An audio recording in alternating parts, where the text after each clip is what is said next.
Hey, good afternoon, fam. Good afternoon. Hope all is well to everybody. Hope all is well. Happy Sunday to you. Happy Sunday. Happy Sunday. And happy Mother's Day. Listen, I have another good one for you guys, right? This is from Money Wise Magazine. Money Wise Magazine. Managing Money, right? The title of this one is My Wife and I Just Closed on Our Dream Home.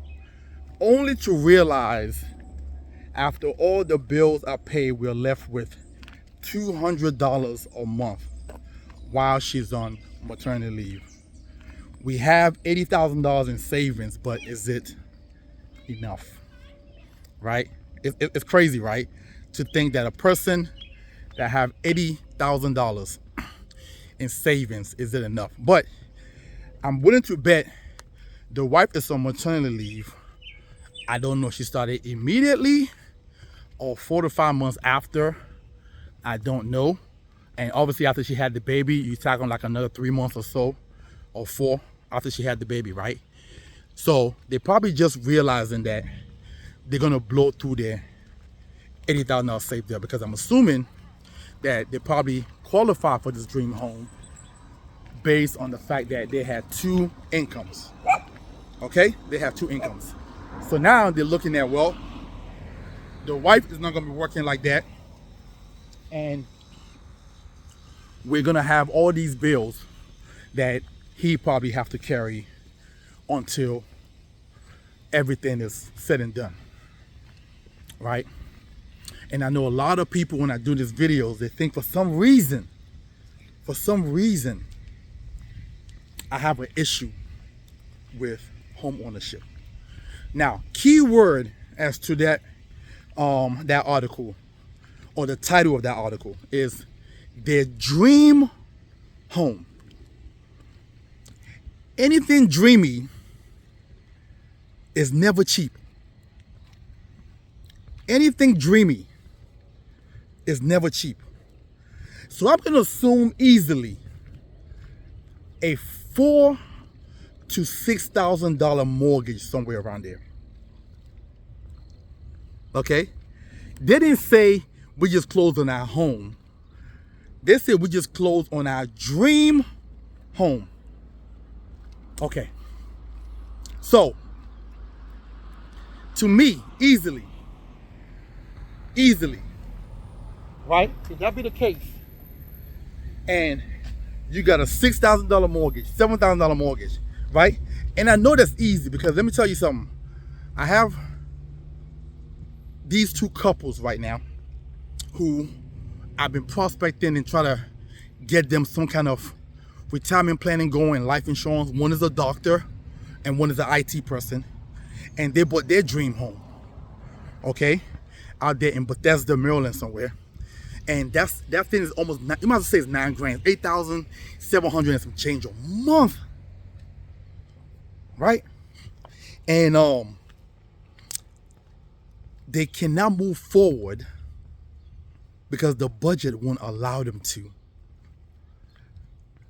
So when I talk about people who buy these homes, they put everything that they have into buying a home, and they minimize their savings to be able to afford to buy the home, to end up, after the home is paid off, being broke. Let me repeat that one more time. They minimize how much they could have put into their savings for the long haul, so that way they can fund their mortgage, and then to end up being broke after the mortgage is paid off. House rich and cash poor. Listen, I don't want to offend nobody or anybody, I'm sorry, this wonderful Mother's Day Sunday. But I'm walking out here, it's beautiful, stretching my legs out, getting the blood flowing, right? Because I want you guys to think about not only how you're moving, but the programming that America has instilled in your head. This couple, if you think about it, if they were able to have $80,000 saved up, I'm assuming that they probably put down $100,000 because, again, it is a dream home. And you're not going into a dream home without putting some form of substantial amount of money down. So if they, let's say they put $100,000 down and they have $80,000 left to save over, that's $180,000. If they would have been patient for like another, at the rate that they were going, if they would have been patient for another 5, 6, 7 years, they could have bought that home cash and don't have to worry about a mortgage payment. Now theirs truly will be secured, because once you buy your house cash, you eliminate the massive amount of interest. Because let me tell you guys this, if you buy a home, and again, they say their dream home, so let's place a number on it. Let's say, I don't know what state they're in, so let's be nice. Let's say they live in, I don't know, let's say Texas. Let's say Houston, Texas is where they reside, right? And let's say that the house was $750K, right? Now, I mentioned this a few videos ago. There's a rule out there called the rule of 72.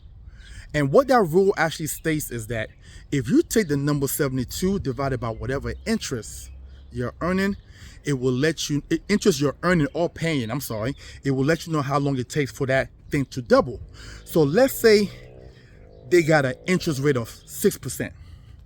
So you take 72 and you divide it by 6, that's 12. Now, every 12 years, that house will double. So which means if they bought it for $750K, 12 years later, that they will actually would have owned roughly 1.5 million. So $700K in interest they'll be charged. And then 12 years after that, it doubles again.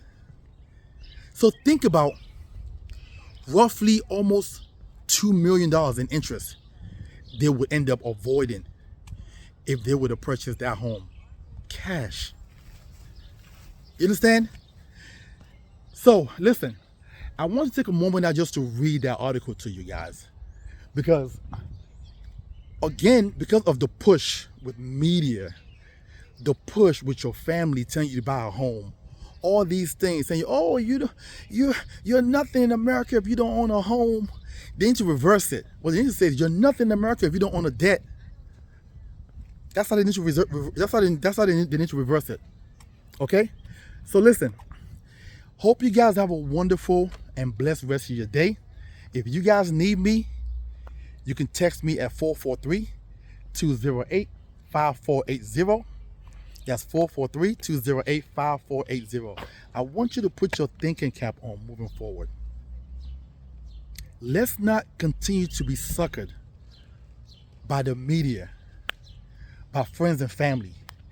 You need to do what's best for you and your family.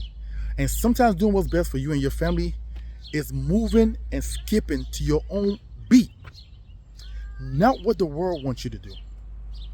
Have a good one.